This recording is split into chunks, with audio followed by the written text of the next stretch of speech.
Ia tu telefola Radio Samoa le nei tae au, ma lole soifua manuia lo maia o ta lol tae au. E le isila fia e pule nuu a mea ua silia ma le masina o le eisa fluoride o sau ma le suavai.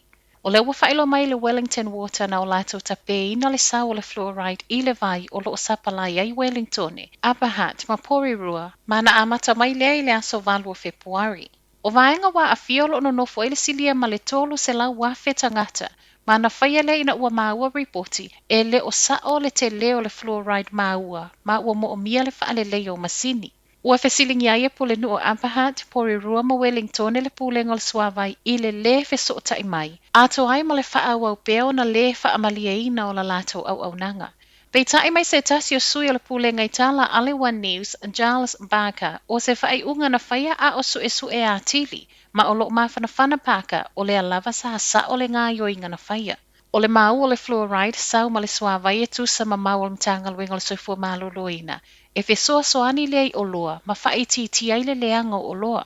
Mai le Dental Association, wa whaali ai lo lato po pole tele i le tala wa sau. Pei tai, fōlinga mai e le vave maua se tala le lei, ona i le vao le ono i le iwa maasina. E mo o mia i le whai o ngā luenga toe whaale leia, ma toe wha a fo i le fluoride i le vai o lo mawe Wellingtone. O le whautuanga mo le taimi nei mo a inga wa a fia, wha o ngā toothpaste wa tā ua o fluoridated toothpaste.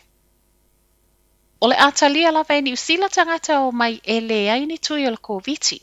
Saunoanga ne Jacinda Ardern o whailo mai ai e le māloa na fuafuanga. O le ato e tatalai tua o ni usila i whewa inga whaavau mālo. Le ai a matai au se tālia i le aso se furulua o le masina fōu. A o isi umapase se mai atu nu e le mo o mia ni visa o mai ai i ni usila, mai le aso mua o me. A o tau nu mai ai latu risi ma le mo o mia le whaanofo e sea. Sa wai ma le fesili pe a whaafewhea tu risi e le ai ni tui o le COVID wa whaia. A wa o lea ua whaelo mai e ma whai e tata kiwis toi fo i mai le ni tui, ai o mai o no nofo i nofo anga whaanofo e sea. Mai le pale mia ile i eise whai unga manino i lea tu langa, pau o lea, o lo o tāpuni a pele o mai o tu risi e le i whaia tui. A o whaatali e la malo masana whai unga o kamupaniwa a lele isi pūlenga o lo umia lea malo si anga, a wa o lea na mua i sautala le tele o kamupaniwa a lele, e le fe ave ia ni pasese e le i whaia tui. O le ama whaiona maua mai rapid antigen test mai a onga.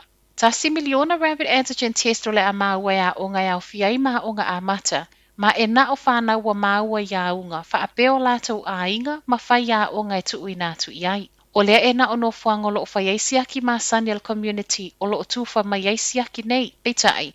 O le swinga o whailo mai le ministawa onga Chris Hipkins, ua whaia ia sanga wha a mauti no ai o lo o saunga le mua onga mo whanau, ma ia mawhai ai peo na tatala. O lo o tau mawhai fo ina ia mawhai o na lavale sa palaitu ina mai itua ia onga. E mawhai e o na siaki wha alua whai ia onga ma le au whai ngā luenga i to tono le vaiaso.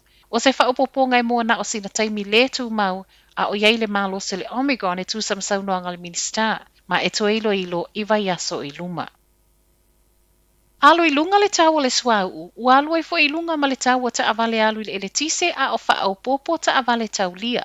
Mai le Drive Electric, ua wha amawina le alu i lunga i le 5.5% o tangata mana na o EVs po electric vehicles, ma ona o benefite le ngata mo le si o manga, ai toi tau ngō fio na wa ai ma wha le leia. Ua fesoa soani e fo i ma le tupe o lo toi au mai le malo po le Clean Car Rebate, le e umai le wha i unga le masina nei le ulua i pol kalame. Ai a mata le isi i le masina fōu, le ua ua le Clean Car Discount, le e le ngata mo ta avale hybrid au mai fafo. Ai o le au fia i maisi ta avale maua lalo le kasa o ona lo sawai. Ifa le ta avale tu sama le ono se fulu ta avale alu le ele tise tau lia i totono le masina. Peita ai, wha mawina le vaiaso ta aluai, toi titi wha aluaina. Tala muli muli o le tae au, o le a whaatalo sanga le Pfizer le whaatangana e vave whaatanga i le wha au ngā o le booster lona lua, mō tangata onos furu 5 tau sanga ngā i lunga. O le talo sanga le o le atu inatu le US Food and Drug Administration po le FDA America, ma lo wha o ngā i nai wha momonga mai Israelu le ua latu ta lia le booster lona lua, mō tangata se fulu walu tau sanga ngā i lunga. O Israelu o le ua whātui wa whaia mō na tangata e au fiai ma le booster lona lua le nei tālu mai anuari o le tausanga nei. Mai le Pfizer o le whaia o le booster lona lua o le awhe soa soani a pui mai ai mai le Omicron. A o tālia la se whai unga mai le FDA, O lea na mo isa report le Washington Post o loo wa ai le vaenga fau tu ai amata feiloa i le masina fou. E tala noa le ono ia boosters fa o popo, ai pe ono ta tau foi. Ona to ia se suinga o le vaila a wolo o whaongaina nei a wale pui puia mai nisi virusi fou. Tala nala Radio Samoa, manuia le nei tae au.